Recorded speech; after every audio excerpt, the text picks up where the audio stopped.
What's up everybody, it's Sean here and I'm back today to give you guys a review of the Nike Air Max 1 in this Chili 2.0 colorway. So this is a general release colorway of the Nike Air Max 1, which released on July 20th for a price of $140 US or $180 here in Canada. The official colorway for this shoe is white, pure platinum, black, and university red, and this shoe is nicknamed Chili 2.0 because it's a variation of the original Chili Air Max 1 which dropped back in 2003. So while it shares many similarities to the original Chili, there are some significant differences on this shoe which makes it unique and deserving of that 2.0 status. And for anyone that's looking for a pair of these are available at most sneaker boutiques, including here in Canada at The Closet Inc. So The Closet Inc. is my go-to shop for Nike releases and Jordan retros, and they're independently owned and operated based right here in Southern Ontario in Canada. So if you're located in Canada and you're looking to pick these up, I'll link their website, their social media, Twitter, Instagram, all that good stuff down below. So check them out, support the independent shops, and tell them that I sent you. So diving into the details of this shoe, this is your basic Air Max 1 construction. So on the toe box, you'll see this is covered in a white colored mesh. Surrounding the front toe cap, we have this synthetic suede in black, which has this felt-like feel to the touch. And covering the U-throw area of the shoe, we have a very light gray colored synthetic suede, and this also covers the entire quarter panel of the shoe too. So unlike the OGs, the shade of the gray here is much lighter, whereas the originals from 2003 utilize a much darker shade of gray. However, you'll notice that the top two eyelets, this is covered in this red colored TPU just like the OGs, and then the swoosh on this shoe is also constructed out of a red colored synthetic suede.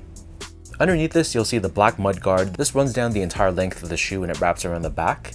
And then surrounding the top portion of the ankle collar area, we have more of that white colored mesh that we saw earlier on the toe box. And then in the middle of the heel, we have another overlay of this light gray colored synthetic suede, and we have Nike Air branding embroidered across in black.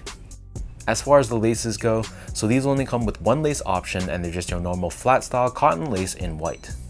Underneath this, the tongue is slightly padded and it's covered in this white colored nylon, but then the top portion of the tongue, we have these layers of mesh on both sides, and then we have a square tag stitched on the top with Nike Air Max branding, and this tag is inverted compared to the OGs from 03, where that one had a red base tag with white colored writing instead. For the inside of the shoe, this is covered in a black colored lining, as opposed to the OGs that had a white colored lining. And then moving on to the insoles, these come with your basic foam lined Air Max 1 insole, which is honestly not too padded. It's lined in a black colored finish on top, and we have Nike Air branding stamped on the heel in red. So the upper of the Air Max 1s sits atop this full-length polyurethane foam midsole, which is entirely painted in white. Visible on the heel, we have this cutout which reveals the Nike Air unit that's found within the midsole for cushioning, and the Air unit in this case is colored in this red finish. Finally, turning this pair over to the bottom, so this is your classic Air Max 1 outsole. So this is constructed out of a mix of black and white colored rubber, and this is unlike the OGs that utilize a red and black colored outsole. But still we have that same waffle style traction pattern on the forefoot, along with Nike Air branding visible in the center of the heel. So that breaks down the look and the construction of these Chili 2.0s. And for those wondering about sizing, so for me these fit like any other recent Air Max 1s that's not the big bubble version. So my foot measures as a true size 10, slightly on the wider side. I got these in a size 10 and they fit me really well.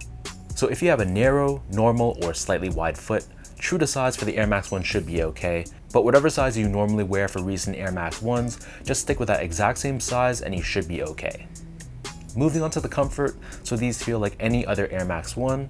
So for an everyday casual use shoe, it's going to be adequate, but honestly, it's not the most comfortable shoe on the market. So the feeling underfoot feels a little bit more on the firmer side. There's not too much from a softness and squishiness perspective. So like I said, it's going to be okay for just an everyday use shoe, but your mileage may vary. If you're someone that historically really likes the feel of Air Max 1s, then you'll like these the same way. And if you're someone that doesn't like how Air Max 1s feel, then I'd probably recommend you stay away from this shoe too. Finally, in terms of the quality and the craftsmanship, so first off, material quality was really nothing special. This shoe utilizes all synthetic materials, so we have a bunch of meshes, nylons, and synthetic suedes, which is this felt-like feeling material, which is commonly used on Air Max 1s. So there's no genuine leathers, no genuine suedes, nothing like that, but that's kind of expected for general release Air Max 1s. And in terms of the build and the craftsmanship, I thought this pair was pretty solid. The panels were cut and stitched on relatively consistently. The stitch job I thought was fine, and there were no visible glue stains, and the paint job was solid as well. So all in all, I really had no complaints about the build of this shoe, despite the fact that they incorporate poor quality materials on this model.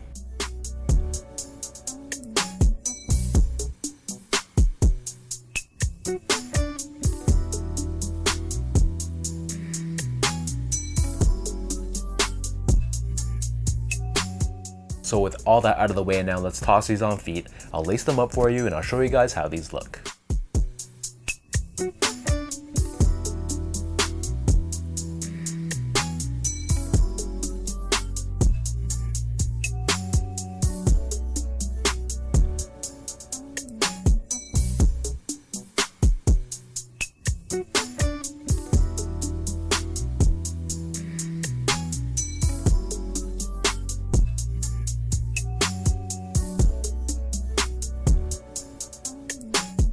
So when the original Chili's came out in 2003, I was not buying sneakers yet. And while I get for a lot of pure Air Max 1 heads, that OG Chili colorway to many is considered a grail, I just don't really have that same nostalgic feelings associated to the colorway that would draw me to this 2.0 version.